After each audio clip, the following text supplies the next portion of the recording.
Welcome back. All right, so the final episode of Smackdown before the 2025 Summerslam event went on tonight. I am back on the hockey set. Thanks for noticing. I'm just in here just for this video. It's nothing's happened. Everything's fine. I just thought it would be easier to have the board in here and just do the review after watching tonight's show. So a little bit different than the way I've been doing reviews for SmackDown and Raw. Just looking at what happened tonight, and I thought the show closed pretty strong, building up, interest in the tag match of Orton and Jelly Roll against McIntyre and Logan Paul. However, the show started really strong. I think Cody Rhodes is turning heel. I actually do. I think John Cena tonight coming out and talking about how he's realized that he made a mistake and that the guys who basically turned him heel haven't been around since then. It's one of two things that's coming. Either Rhodes is turning heel or we're getting swerved. And I don't know which one it is, but I really do appreciate when WWE is able to tell the story this well that you never know. It could be a giant swerve. Maybe Cena turns heel again. Certainly he's done that a couple of times since the heel turn before Mania, so we'll see. We know he's going to be a face when he retires and he officially leaves, so maybe this is the start of that. The heel turn wasn't working anyways, so either way, I thought this was a nice reset. Crowd ate it up. The crowd clearly wants to cheer for John Cena, and I really feel like Cody Rhodes is going to turn. And I didn't think, if you'd asked me before tonight's SmackDown, I would have said, nah. I think The Rock giving it away is a problem, but I still think they're going to do it. I think we're going to see Rhodes turn heel.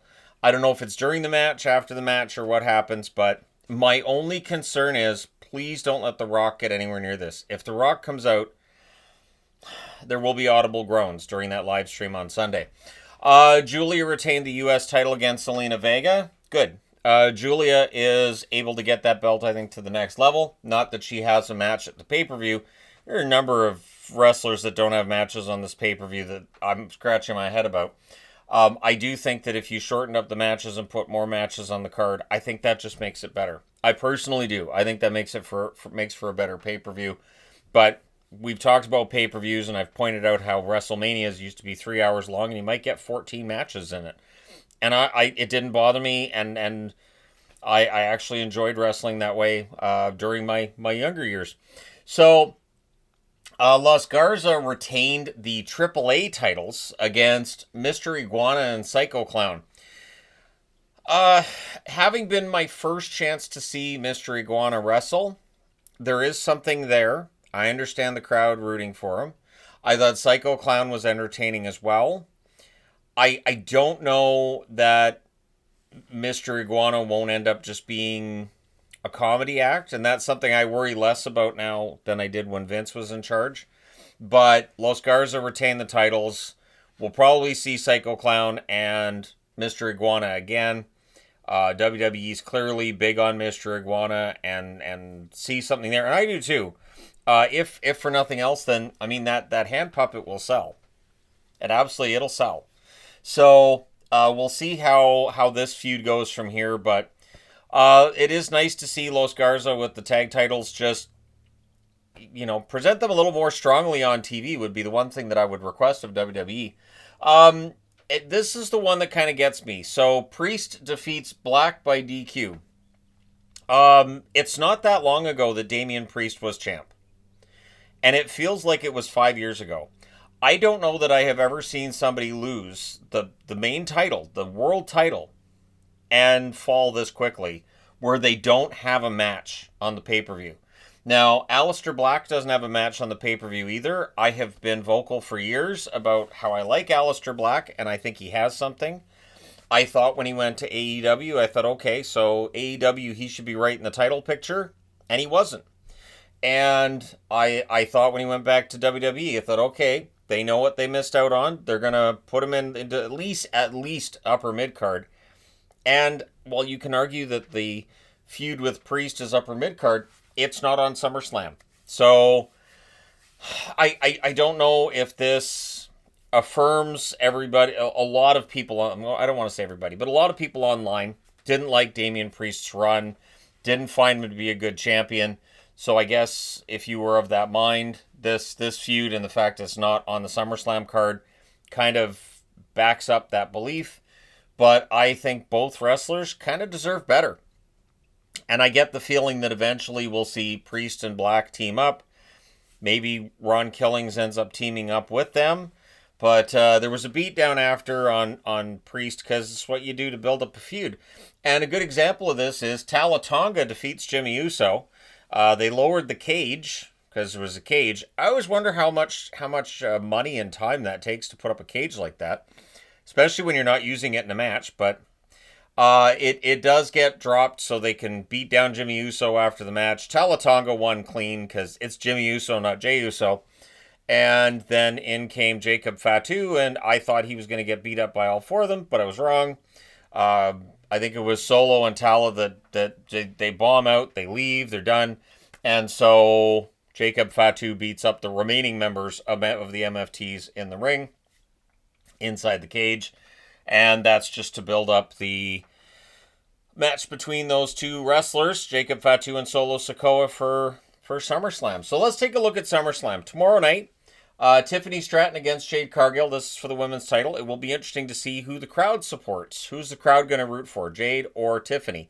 I think probably Tiffany. As I've said, though, this is a match where I think Tiffany is a natural heel. Probably works the match as a heel, even though she's a face. That being said, Jade Cargill did amazing work in AEW as a heel. So either one, whoever turns in this match, whoever decides to make this one a nasty match, I don't know if they'll get booed, but I think both of these wrestlers can work really, really well as heels. Orton and Jelly Roll versus McIntyre and Logan Paul. I expect Orton and Jelly Roll to win it, even though they were standing tall at the end of Smackdown. Very often, whoever's standing tall on that final go-home show loses. Now, the only way this turns into a loss is if Randy Orton turns against Jelly Roll. I don't think he does, but how many times has Orton turned heel? A lot. So I don't think we're going to see a lot of heel turns, but it does feel like we're going to see some shifts, and eventually we're going to get Orton against, maybe Cody turns heel and Orton as a face goes against Cody for the title. Maybe that's where we end up going with it. Either way, it should be a fun one. Raquel and Roxanne, of course, from Judgment Day, defending the tag titles against Charlotte and Alexa. I expect Charlotte and Alexa to win those titles. And maybe Liv comes out and costs Judgment Day the titles. Maybe Liv comes out. I know she's not cleared, but maybe Liv gets involved and puts herself out there just so that, it's a storyline we can talk about for months going forward. WWE has featured injured wrestlers before to do kind of run-ins and these little things where they're not going to take a bump. So we'll see what happens. But it does feel like if Roxanne and Raquel lose the belts, Liv's going to have to get involved somehow there. Or Liv just comes back and says, hey, you lost those belts because you weren't with me. So I do think Charlotte and Alexa would make good tag champs. They've done an amazing job building up Charlotte, so kudos to WWE on that one. Roman and Jay versus Braun and Bronson. So Braun Breaker, Bronson, Reed against Roman Reigns and Jey Uso. I expect this to be a victory for Roman and Jay. I think Reed takes the pin in this one.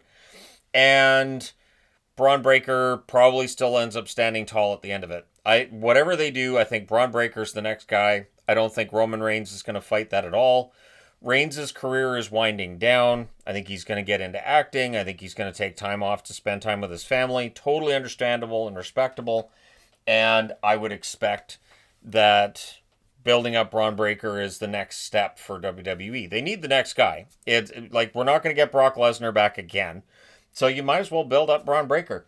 Sami Zayn versus Karrion Kross. I'm interested in this one. I do think that Karrion Kross probably wins this one. He's kind of due. I know there's the dirt sheets are still speculating about whether or not Karrion's actually signed an extension with WWE. I think he has. I would honestly be really surprised if they're pushing Karrion like this on Raw and if he hasn't signed an extension. So I think he probably has. And I think he beats Sami here. And Sami says you're right. And then we could see the storyline build over the next month or two, maybe towards Survivor Series, as to what that internal argument is going on with Sami. And that's where Kevin Owens, who may not wrestle again, could be part of that storyline.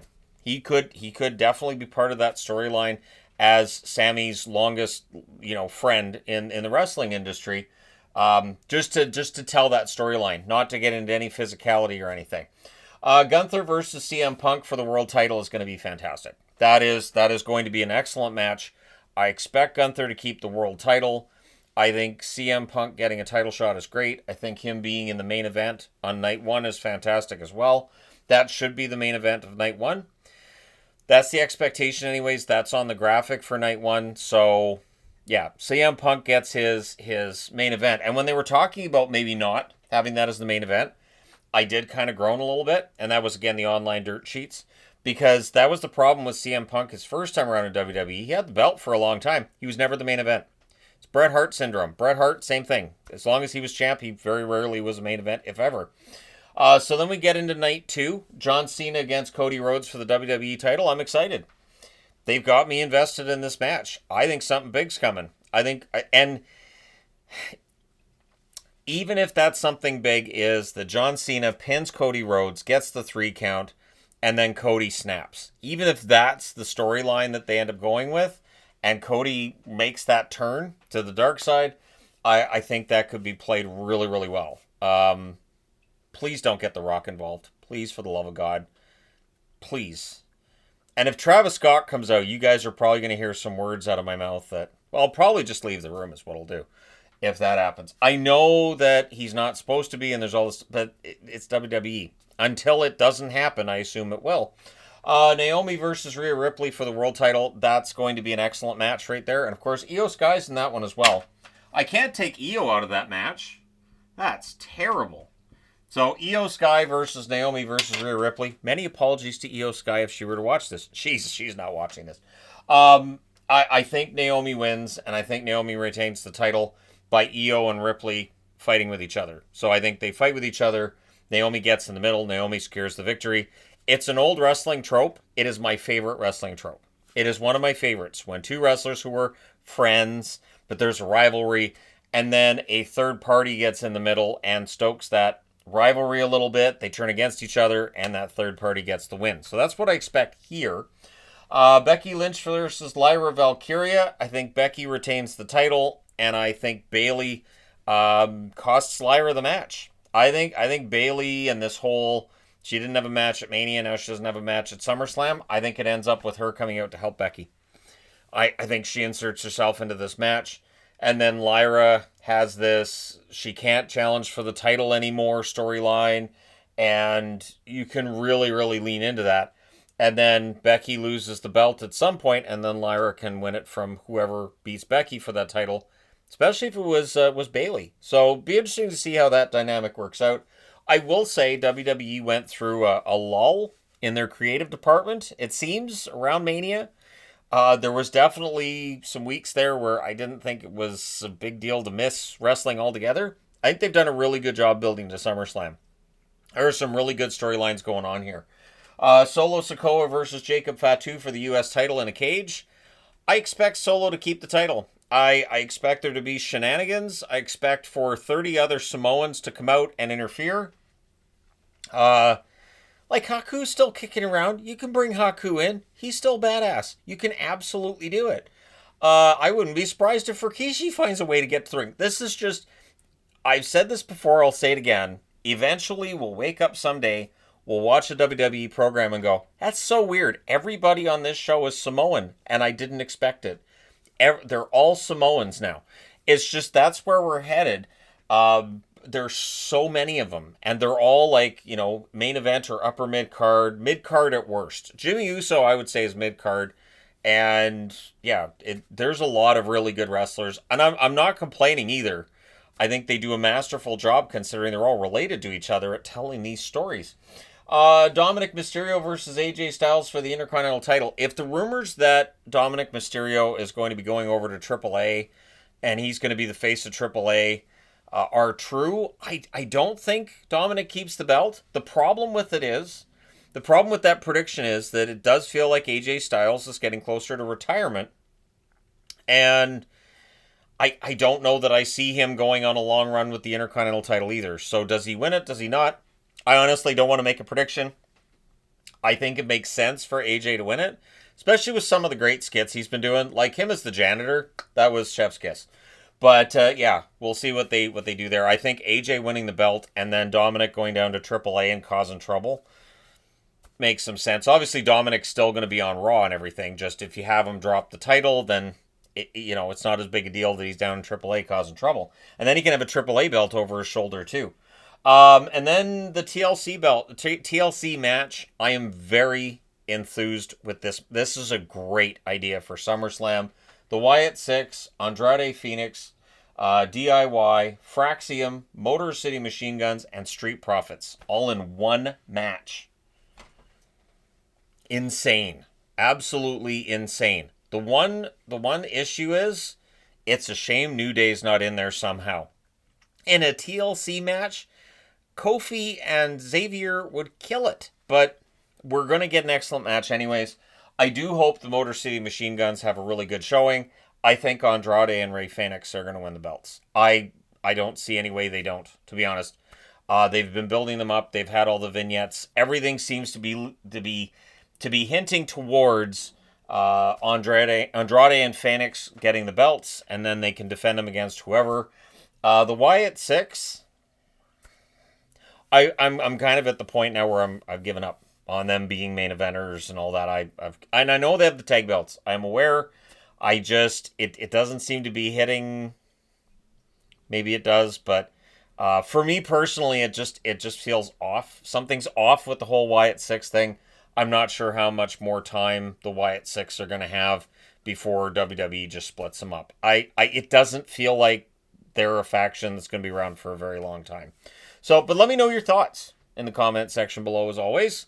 Hit like and subscribe in the event you may not have done so already. I do expect with that TLC match, we're going to get all kinds of run-ins. We're going to get all kinds of bonkers, crazy, ridiculousness, and I'm excited about it. So, let me know your thoughts. Hit like and subscribe if you haven't done so already. Thank you guys so much for watching. And yeah, this is my Rhea Ripley shirt, which the back is better than the front.